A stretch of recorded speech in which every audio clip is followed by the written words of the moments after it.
All right, I'm now the host. I can share things. I can talk. I can still talk. Great.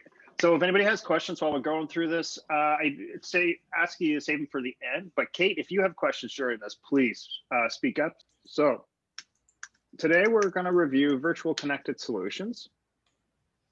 And Kate was nice of us to let us go through her site. She's a virtual assistant and operates out of Nova Scotia. And yeah, the first things we saw in here that we saw were a good opportunity is setting up Google Search Console. If anybody's ever tried to talk to me about 10-minute audits, one of the first things I ask is, can you give us access to your analytics account? Give us access to your Search Console account. It's a free tool. It's Google. It's not all search engines, but let's be honest, it's about 90% of the market right now. It might be going down, but it's still a big line share of the market for organic search, at least. And so getting insights on how Google sees your information and processes it is really useful for getting in there. So some things to consider: why you would set up Google Search Consoles. There's queries, so you can figure out what's actually driving traffic, queries or keywords. You can also find out how Google finds and crawls your site. You can determine indexing problems, alerts when Google encounters indexing spam or other issues on your site. You can also discover which sites link to your website and troubleshoot issues for AMP or mobile usability and any other search features. And we actually, I put up a blog post, and actually I'll share this in the chat as well, on what Google Search Console can do. And it includes a little breakdown on how to do Google Search Console. And even Kenzie wrote a post a little while ago that's Google Search Console for newbies. So you can start processing some of that information. So it'll give you a real insight on what queries are driving traffic and where you're sitting in those queries. So I'm going to plug this into the chat here. So if anybody wants to check that out. So that's our first insight. Get that set up, because then you'll get a real insight on what's driving your traffic in organic search. The other opportunity we saw in here is it's built in WordPress, and a lot of us use WordPress. It's a great blogging website, but it's also been used by, I forget the exact numbers, but a lion's share of the internet uses this one CMS platform. And it's very user-friendly. There's a lot of flexibility to it. I haven't seen two WordPress sites that look, well, I have seen two WordPress sites that look roughly the same because they're both using the same template, but there's a lot of customization. So you can make it look however you want it to look. And one big opportunity we see from with this is using Yoast. There's lots of other SEO plugins, but as far as SEO plugins go, it's been my go-to word for WordPress. I was an all-in-one SEO user for a long time, particularly when I was on the agency side of things. And that was more or less because it was us managing the SEO. But if you want to be informed, if you want to be empowered to do your own type of work, Yoast is a lot more user-friendly and will allow you to set up things like your XML sitemap, define titles. You can even do them like titles and descriptions via variables. So you don't have to do everything at first, at least have something in by default to start. And then the title and description helps you define in the search results what you want Google to show. It's still just a polite suggestion. It's not an absolute. So Google may not totally agree with you, but we highly recommend setting up Yoast. And it's got a really easy learning curve, fairly straightforward. Don't get obsessed with the keywords. There's a spot to put in a keyword, and you can put in a keyword. I find it a very useful tool, but it's not like if you get a 100% score, you're going to automatically rank for that. There's a lot of other factors, but it's a good way of looking at things. Just bear with me for 1 second. Just wanted to confirm we were sharing. Cool, perfect. All right, back in here. So the big meat and potatoes of this one is branded search results. When you start out, this is probably going to be where most of your traffic's coming from if you're a service provider. If you're doing e-commerce sites, a little bit of a different story. But if you're building something for your business, for yourself, whether you're a consultant or you have a business, people are going to be searching for you first, and that's what we want to look at first. So if you search for virtual connected solutions, we'll go back here. These search results are already looking great. Google My Business is claimed, big winner there. These are giving your map results. That's awesome. You can book appointments right from there. We suggest using tracking parameters, and go back and review other SEO brunch conversations about what tracking parameters we use to kind of segment this traffic out, similar to what you would use in paid traffic, those UTM pieces at the end. It allows you to say this traffic specifically came from there, say for an appointment or posts. I don't see any posts in here. That's a good opportunity to just highlight something you're doing, or if you're doing a speaking engagement, something's coming up soon. You can put it in there. If you've got a new blog post, it's a great opportunity to tuck it in there. That's all really straightforward in Google My Business in their platform. But so far, things are looking great here. I didn't even check this. I'm actually curious to see if that goes to the right spot. Yep, it goes to the right spot. That's perfect. And yeah, but the opportunity we see here is for your homepage right here. So this looks great, virtual connected solutions. But if you'll look at this content here, what it's actually pulling, it's made up the title, because if we use a tool like SERPsim and run this URL through, we can find out what we've actually defined as the title and description. Google's smart enough to figure out things, but we want to make their path as clean as possible. So take a minute. Oh, wait. Right. This doesn't work on this one. So if ever your SERPsim doesn't work, we like SERPsim.com. This is a great resource as well. Merkel's got one and it works just as well. No particular reason why I go with SERPsim over this one, but if one doesn't work, go with the other one, just to confirm. So if we plug this in, you can just fetch your URL here, and what it'll do is give you an idea of what this search result looks like.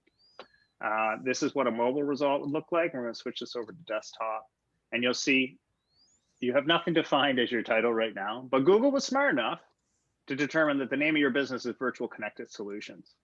But you've got some really valuable real estate here from the title standpoint, because you have an opportunity to potentially mention what your service offering is. What does Virtually Connected Solutions do? And what we like to do is try to figure out what's the biggest keyword for that service, and do some comparison to figure out what we would like to define, or something that makes you unique. If there's a lot of competition, what makes you unique as a provider? But to start things off, what we would recommend doing is including Virtual Connected Solutions, because that is your name, but try to put your keyword as close to the front as possible. Now, we used a third-party tool called Ahrefs to determine what was the keyword with the most opportunity. And the keyword we came up with was Virtual Assistant Canada. Really descriptive of who you are, what you do, the geographical region you service. I would recommend putting in Canada, because you're very proud of the fact you're from the East Coast. You mentioned on your website. I wouldn't get so specific to say you're from Nova Scotia, because you don't want to limit yourself to that geographical region. Everything's online. You could do it pretty much anywhere. But the fact you are from Canada will add a few added advantages. For example, highly likely you have good comparable ability in the English language, if that is the required skill somebody wants from a virtual assistant. So that could differentiate you from other virtual assistants. So using that, we would recommend going with, close this guy. Putting that in place. The title we came up with is Virtual Assistant Canada, and then pipe. We like to use pipe because it's a very small, the width of the title is based on pixels, not character count. Character count is just a little bit easier to process. So a lot of people use that for measuring how to do this. One of these tools will really let you know from a pixel standpoint how wide it is. It saves you a little bit of real estate by doing that. When people search for you and you've got it inputted like this, Google likes to put your name first, even no matter how you got it laid out. So what it'll end up doing, if somebody does a branded search for you, is it'll look more like this. But when we looked at Virtual Assistant Canada as a search result, we were seeing people showing up in here that are like the website, Virtual Assistant Canada, the Virtual Gurus. So for a search like this, you will show up the way we originally defined it. So Google will change that based on the information you've provided. And then in our experience, yeah, Google likes to swap these around for brand search terms, but in queries like Virtual Assistant Canada. And by the way, this has 700 monthly searches in Canada alone, and it has a lot more in the US, and it's only medium competition, which it's still going to be a little bit of a challenge to get because medium competition is not low. Low competition, we pretty much optimized for it. We could probably get it. Then it's a good way to get you in there for that query. And then as far as the description goes, again, we don't have anything defined on here. And I went and reviewed your content, some great content on here. But what really resonated with me, and even though it's pulling the first paragraph of content, I'm Kate Sullivan, like this is very interesting, need to have it on your website, but doesn't necessarily sell somebody from the search results. What I really liked was your third paragraph, because you get into here about who you service, and and then the real selling point. You like having you allows people to focus on what really matters, freeing up their time to build their business.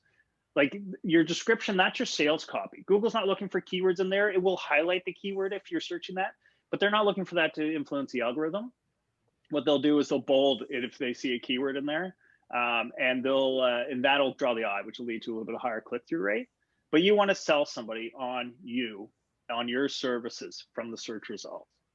So with that in mind, we kind of reworked this, and these tools like the SERP simulators are great for that because we copy all this text in here. It's just too much. So we got to it's going to end up getting truncated. So what I suggested we do, let's see if I can find these are just suggestions, you know your business better than I. Just give you a starting point. But the text we came up with was, we help business owners, entrepreneurs, and executives manage administrative services and day-to-day operations remotely. Free up time to grow your business. And that really is what you're trying to, that's the job you're giving them that needs to be done. And so yeah, as far as that's our suggestions for the SERP simulator. I still want to leave some time for Matt to talk. And sorry, Matt, I got a bonus one on this one. So when we were looking at that virtual assistant Canada keyword, it was a medium competition, but we dug into what kind of keywords were driving, what kind of domains were building up that authority. So when you're looking at the competition level, a lot of the time the play to improve your position is how much authority you have. And that authority is measured by the quality of backlinks, not the quantity. But quantity is a good number to start with because it's a lot more tangible than figuring out how to score for quality. So what we did is we ran the current keywords you have, your page through and looked at the backlinks you have. And the decent backlinks, like we filtered out some that just were scraper sites that were giving you a backlink but weren't serving you.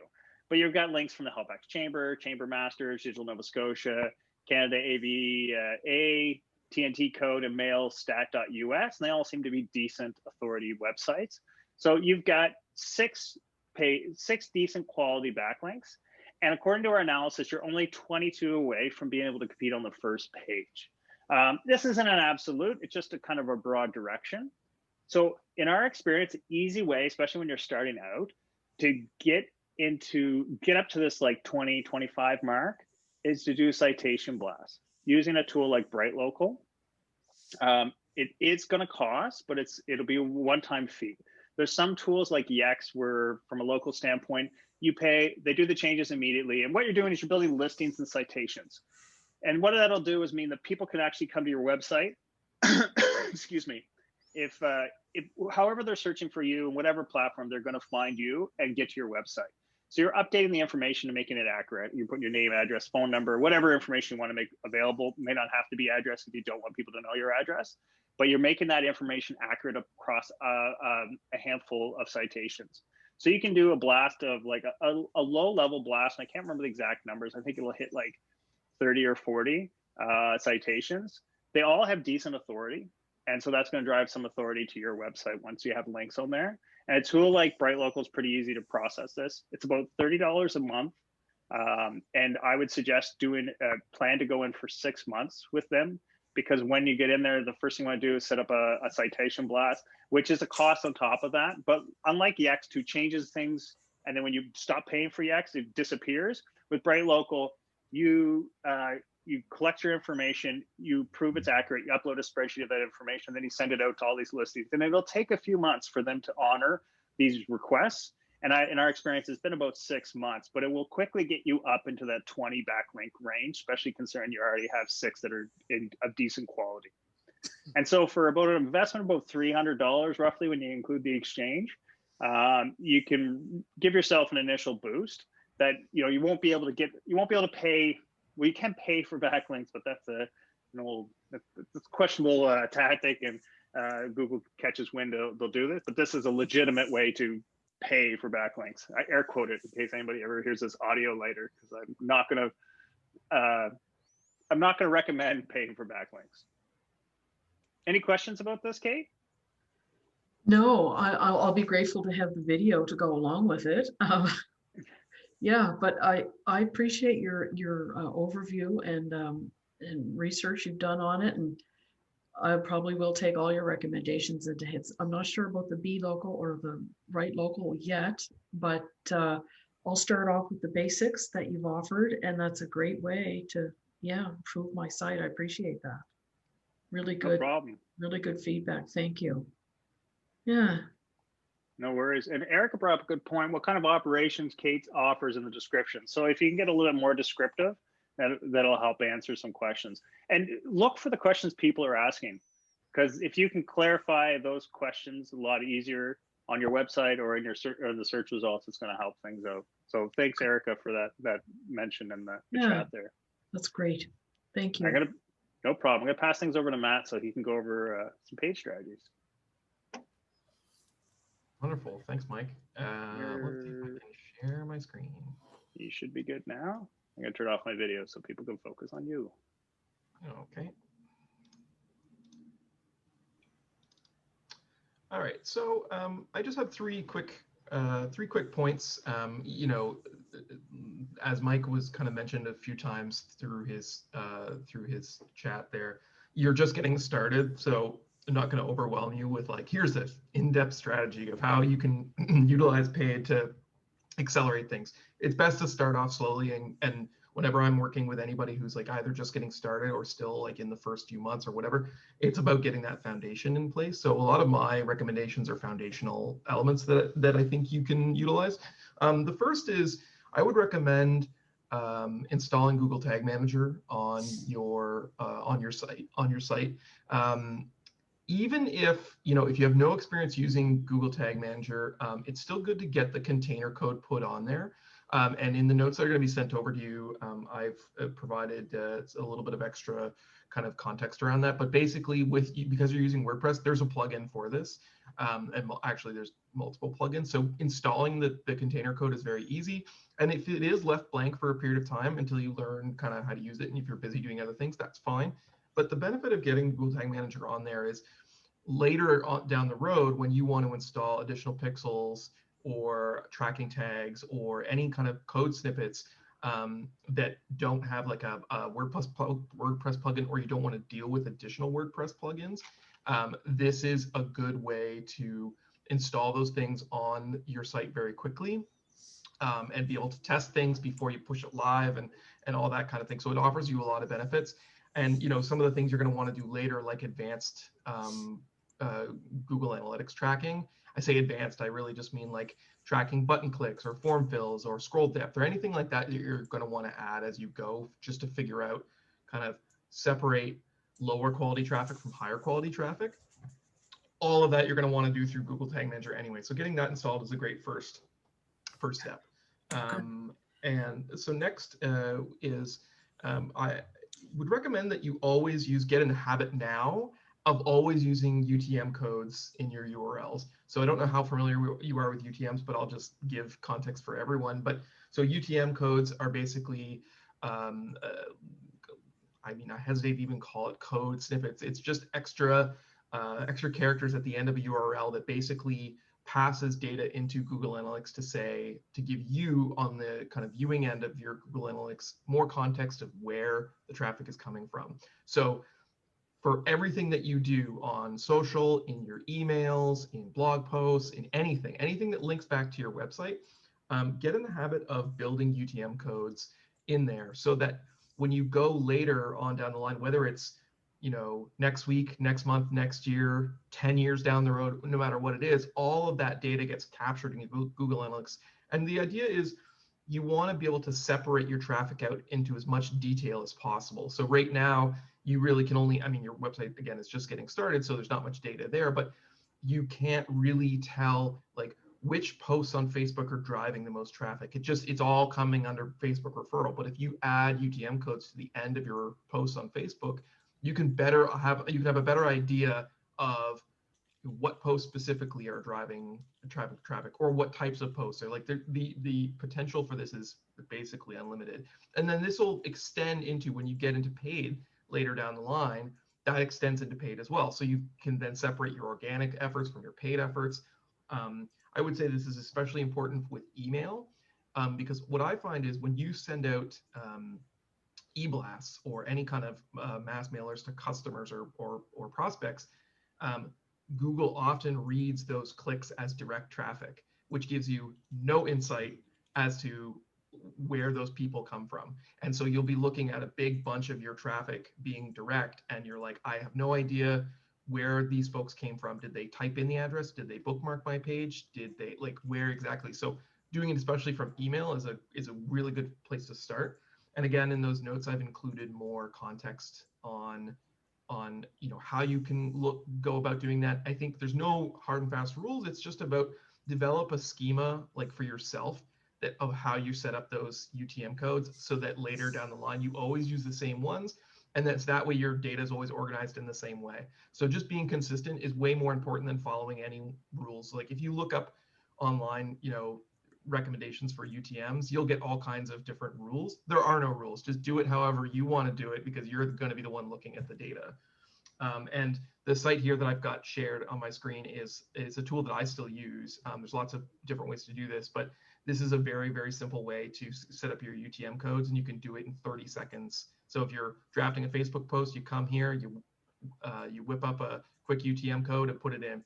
The only other recommendation I have on the end of this is consider using a URL shortener like Bitly, even a branded URL shortener. Like if you pay, you know, whatever it is per month for Bitly to have a branded your shortened URL, those are really good ideas for these, because UTM codes can make your URLs quite long and unsightly. So that's something to at least consider. Not a rule, just something that you might want to look into, especially down the line. And then the third, my third kind of recommendation would be, I would get started with Google search ads kind of at the outset. And my recommendation there is, you know, for now at least, leave the general search terms alone, like, you know, your virtual assistant or executive administrative services, things like that. You can leave those be for now, because the competition is nothing there. So they're going to be more expensive, and you know, you've got work to do to get your strategy set up there. But where I recommend for almost all clients when they start is get your brand terms and bid on your own brand terms at the outset. So virtually connected solutions, and then some variations on that. Maybe even your name might make sense.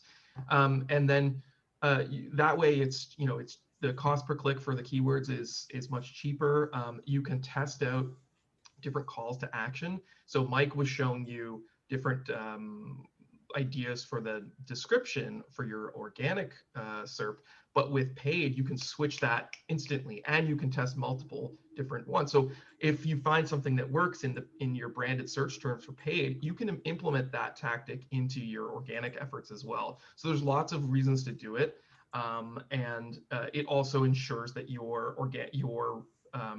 you know, when anyone searches for your business, you will rank at the top no matter what, even if competitors are bidding on your brand name or whatever the case may be. So I almost always recommend that.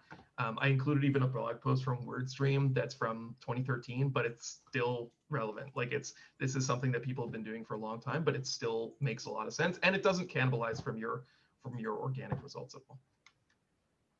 Okay, that's any questions about any of those 3 items? No, I appreciate you just giving me the basics, because you're right, I am just getting started, and it'll be interesting to get your document you prepared for me on that too. Thank you very much. Yeah.